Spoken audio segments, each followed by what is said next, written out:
함께 기도하심으로 아침 묵상 시작하겠습니다.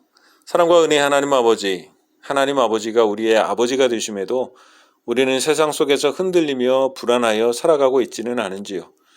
영혼의 닻이 되시는 하나님께 우리의 심령이 붙들림 바 되어 하나님의 평화를 맛보고 매일매일 삶을 살아가는 하나님의 백성의 삶이 될 수 있도록 오늘도 인도해 주시옵소서.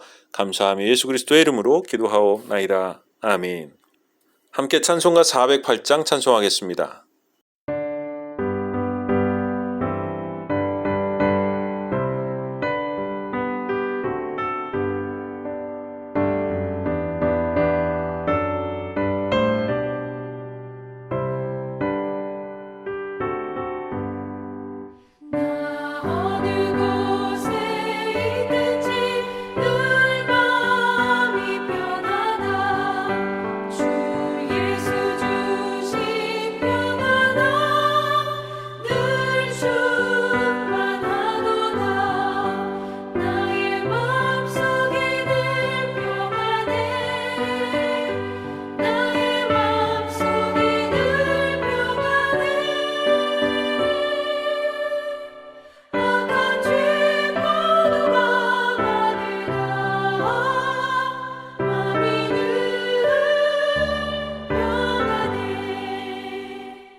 오늘 우리에게 주시는 하나님의 말씀은 갈라디아서 5장 22절 한 절 말씀입니다. 오직 성령의 열매는 사랑과 희락과 화평과 오래 참음과 자비와 양성과 충성과 아멘.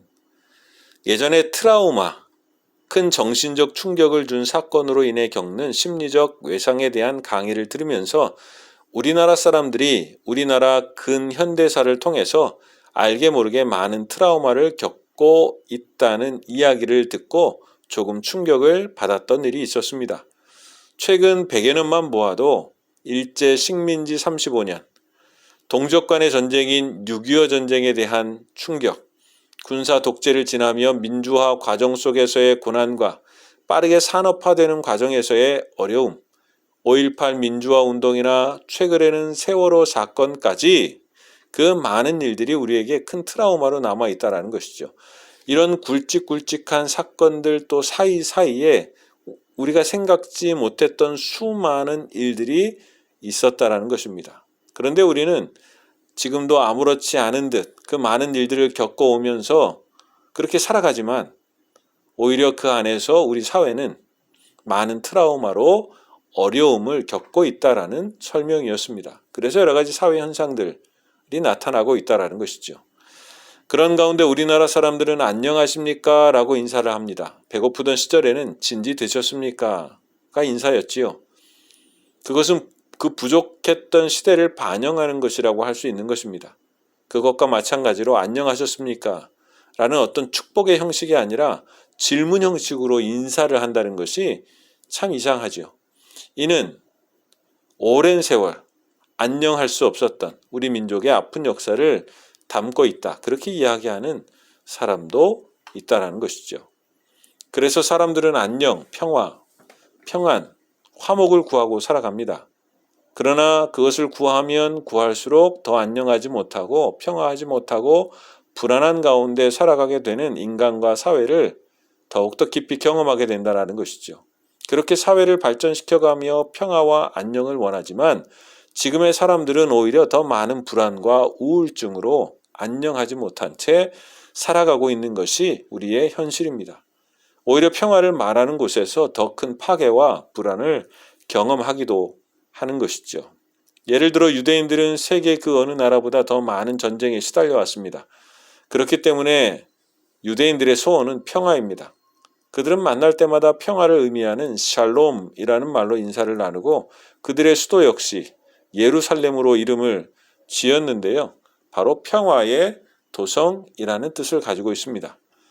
그러나 우리가 잘 아는 바와 같이 그 이름과는 반대로 평화롭지 못하고 늘 전쟁의 소식이 들려오는 곳이 바로 그곳이라는 것이죠. 왜 그럴까요? 평화를 원하지만 왜 정말 평화를 누리지 못하고 살아갈까요? 왜냐하면 사람들은 모두 불안한 조건적인 평화를 추구하기 때문입니다. 당시에는 조건을 내걸고 평화를 말하지만 조건이라는 것은 늘 이익에 따라 깨어지기가 쉽기 때문에 안정적인 평화를 누리지 못합니다. 또 다른 평화는 힘으로 유지되는 평화입니다.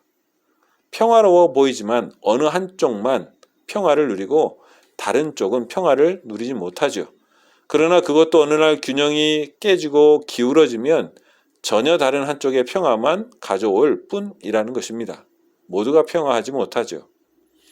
또 사람들은 문제가 해결되면 평화로울 것이다 생각합니다. 그러나 그것은 일시적일 뿐 새로운 문제들은 늘 일어나게 되어 있습니다.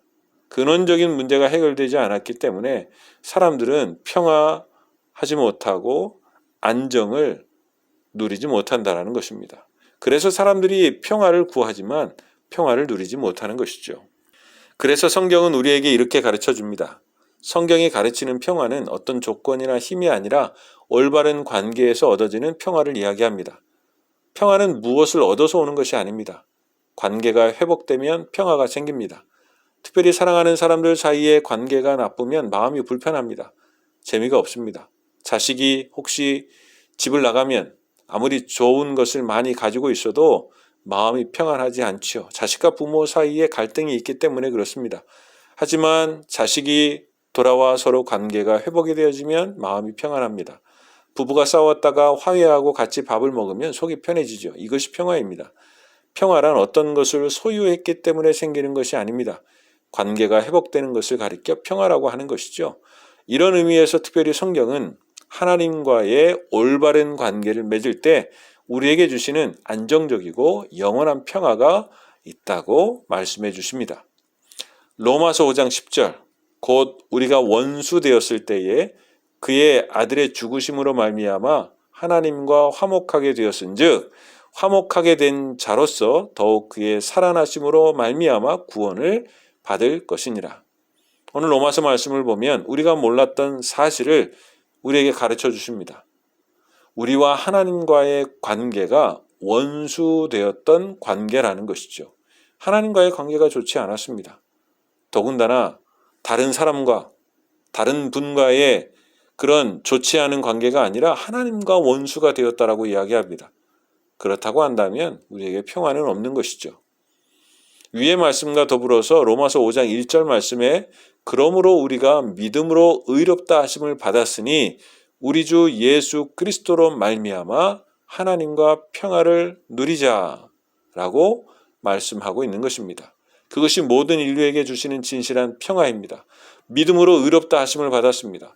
예수 그리스도로 말미암아 이전에 없었던, 원수되었던 자가 전혀 누릴 수 없었던, 결코 이길 수 없었던 하나님과의 원수된 자가 이제 하나님과 평화를 누리게 된다는 것입니다. 이것이 모든 인류에게 주시는 진실한 평화라는 것이죠. 이것은 성령을 통해서만 알 수 있는 것입니다. 인간의 지혜와 힘으로 알 수도 없고 맺을 수도 없는 열매라는 것입니다. 그래서 성경은 우리로 하여금 바로 성령의 열매가 평화라고 이야기하는데요. 예수 그리스도를 통하여 하나님과의 화평, 평화의 열매를 그 안에서 맺게 하셔서 다시는 원수된 자로서의 불안, 어떤 조건적인 소유하여서 가지고 있는 어떤 평안이 아니라 하나님과의 관계를 통해서 진실하고 영원한 평화를 누려가게 하신다라는 것이죠. 그래서 성령의 열매 화평은 하나님과 평화하는 것이 우리 인간에게 얼마나 복된 것인지를 알게 하십니다. 그래서 그 화목제물이 되신 예수 그리스도가 얼마나 귀하고 소중한지를 더욱 알게 되는 것입니다. 그리고 그것을 더 깊이 알아가게 하시죠. 또 하나님을 가까이 하고 죄를 멀리하여 미워하게 됩니다. 성령의 열매 화평을 맺으면 도리어 우리는 죄를 멀리하게 되고 하나님을 가까이 하게 되는 것입니다. 하나님께 원수가 되었던 것들, 육신의 소욕을 기뻐하지 않고 주님을 닮아가게 되는 것입니다. 화평은 기뻐하고 즐거워하는 것인데요. 예전에 가졌던 하나님과 원수되었던 것들을 기뻐하던 삶에서 돌이켜 주님을 기뻐하고 주님을 닮아가게 한다는 것이죠. 성령의 열매 화평은 정말 우리의 삶에 필요한 것입니다. 우리에게 평안을 주시는 하나님께 우리의 불안하고 어려운 일들을 내어 맡기고 의지하며 살아가게 한다는 것이죠. 성령의 열매는 흔들리는 세상 속에서 하나님의 백성으로 하여금 하나님의 평화를 누려가게 하신다는 것입니다. 성령을 통하여, 예수 그리스도를 통하여, 믿음을 통하여 이 열매를 맺게 하셔서 우리로 하여금 그 평안을 누리게 하신다는 것입니다. 코로나 팬데믹을 살아가는 우리에게 이 하나님의 평안은 얼마나 소중한 것인지 다시 한번 생각해 보게 됩니다. 그것은 하나님으로부터 오는 것이며 누릴 수 있도록 성령께서 우리를 인도해 가십니다. 그래서 욥기 22장 21절에 보면 너는 하나님과 화목하고 평안하라. 그리하면 복이 내게 임하리라 말씀하고 있습니다. 오늘 하나님과 더욱 가까워지는 삶으로 그리고 하나님 앞에 더 가까이 가는 성령의 인도하심으로 그래서 하나님이 주시는 이 평화가 여러분의 삶 속에 넘치는 복된 역사가 있기를 주님의 이름으로 축복합니다. 함께 기도하겠습니다. 사랑과 은혜의 하나님 아버지, 새로운 한 주를 시작하며 우리를 사랑하시는 하나님 앞에 더 가까이 나아갑니다. 우리에게 은혜를 준비하신 하나님으로 인하여 강하고 담대하여 살아가는 저희들이 될 수 있도록 인도해 주시고 하나님의 날개 아래 거함으로 주시는 평안을 누리고 세상을 넉넉히 이겨가는 하나님의 백성의 삶이 될 수 있도록 인도해 주시옵소서. 감사하며 예수 그리스도의 이름으로 기도하옵나이다. 아멘. 하늘에 계신 우리 아버지, 아버지의 이름을 거룩하게 하시며 아버지의 나라가 오게 하시며 아버지의 뜻이 하늘에서와 같이 땅에서도 이루어지게 하소서. 오늘 우리에게 일용할 양식을 주시고 우리가 우리에게 잘못한 사람을 용서하여 준 것 같이 우리 죄를 용서하여 주시고 우리를 시험에 빠지지 않게 하시고 악에서 구하소서. 나라와 권능과 영광이 영원히 아버지의 것입니다. 아멘.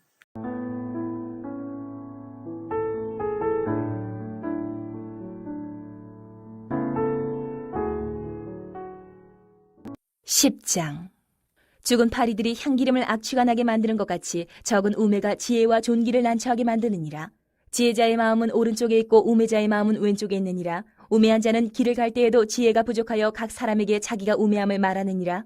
주권자가 내게 불을 일으키거든 너는 내 자리를 떠나지 말라. 공손함이 큰 허물을 용서받게 하느니라. 내가 해 아래에서 한 가지 재난을 보았노니 곧 주권자에게서 나오는 허물이라. 우매한 자가 크게 높은 지위들을 얻고 부자들이 낮은 지위에 앉는도다. 또 내가 보았노니 종들은 말을 타고 고관들은 종들처럼 땅에 걸어 다니는도다. 함정을 파는 자는 거기에 빠질 것이요 담을 허는 자는 뱀에게 물리리라. 돌들을 떠내는 자는 그로 말미암아 상할 것이요 나무들을 쪼개는 자는 그로 말미암아 위험을 당하리라. 철연장이 무디어졌는데도 나를 갈지 아니하면 힘이 더 드느니라. 오직 지혜는 성공하기에 유익하니라. 주술을 베풀기 전에 뱀에게 물렸으면 술객은 소용이 없느니라. 지혜자의 입의 말들은 은혜로우나 우매자의 입술들은 자기를 삼키라니. 그의 입의 말들의 시작은 우매요 그의 입의 결말들은 심히 미친 것이니라. 우매한 자는 말을 많이 하거니와 사람은 장래일을 알지 못하나니 나중에 일어날 일을 누가 그에게 알리리요. 우매한 자들의 수고는 자신을 피곤하게 할 뿐이라. 그들은 성읍에 들어갈 줄도 알지 못함이니라. 왕은 어리고 대신들은 아침부터 잔치하는 나라여 내게 화가 있도다. 왕은 귀족들의 아들이요 대신들은 취하지 아니하고 기력을 보하려고 정한 때에 먹는 나라여 내게 복이 있도다. 게으른즉 석가래가 내려앉고 손을 놓은즉 집이 새느니라. 잔치는 희락을 위하여 베푸는 것이요 포도주는 생명을 기쁘게 하는 것이나 돈은 범사에 이용되느니라. 심중에라도 왕을 저주하지 말며 침실에서라도 부자를 저주하지 말라. 공중의 새가 그 소리를 전하고 날짐승이 그 일을 전파할 것임이니라. 11장. 너는 내 떡을 물 위에 던져라. 여러 날 후에 도로 찾으리라. 7에게나 8에게 나눠줄지어다. 무슨 재앙이 땅에 임할는지 내가 알지 못함이니라. 구름에 비가 가득하면 땅에 쏟아지며 나무가 나무로나 북으로나 쓰러지면 그 쓰러진 곳에 그냥 있으리라. 풍세를 살펴보는 자는 파종하지 못할 것이요 구름만 바라보는 자는 거두지 못하리라. 바람의 길이 어떠함과 아이벤자의 태에서 뼈가 어떻게 자라는지를 내가 알지 못함같이 만사를 성취하시는 하나님의 일을 내가 알지 못하느니라. 너는 아침에 씨를 뿌리고 저녁에도 손을 놓지 말라. 이것이 잘 될는지 저것이 잘 될는지 혹 둘이 다 잘 될는지 알지 못함이니라. 빛은 실로 아름다운 것이라. 눈으로 해를 보는 것이 즐거운 일이로다. 사람이 여러 해를 살면 항상 즐거워할지로다. 그러나 캄캄한 날들이 많으리니 그 날들을 생각할지로다. 다가올 일은 다 헛되도다. 청년이여 내 어린 때를 즐거워하며 내 청년의 날들을 마음에 기뻐하여 마음에 원하는 길들과 내 눈이 보는 대로 행하라. 그러나 하나님이 이 모든 일로 말미암아 너를 심판하실 줄 알라. 그런즉 근심이 내 마음에서 떠나게 하며 악이 내 몸에서 물러가게 하라. 어릴 때와 검은 머리의 시절이 다 헛되니라. 12장. 너는 청년 때에 너의 창조주를 기억하라. 곧 곤고한 날이 이르기 전에 나는 아문학이 없다고 할 해들이 가깝기 전에 해와 빛과 달과 별들이 어둡기 전에 비 뒤에 구름이 다시 일어나기 전에 그리하라. 그런 날에는 집을 지키는 자들이 떨 것이며 힘 있는 자들이 구부러질 것이며 맷돌질하는 자들이 적음으로 그칠 것이며 창들로 내다보는 자가 어두워질 것이며 길거리 문들이 닫혀질 것이며 맷돌 소리가 적어질 것이며 새의 소리로 말미암아 일어날 것이며 음악하는 여자들은 다 쇠하여질 것이며 또한 그런 자들은 높은 곳을 두려워할 것이며 길에서는 놀랄 것이며 살구나무가 꽃이 필 것이며 메뚜기도 짐이 될 것이며 정욕이 그치리니 이는 사람이 자기의 영원한 집으로 돌아가고 조문객들이 거리로 왕래하게 됨이니라. 은줄이 풀리고 금그릇이 깨지고 항아리가 샘 곁에서 깨지고 바퀴가 우물 위에서 깨지고 흙은 여전히 땅으로 돌아가고 영은 그것을 주신 하나님께로 돌아가기 전에 기억하라. 전도자가 이르되 헛되고 헛되도다. 모든 것이 헛되도다.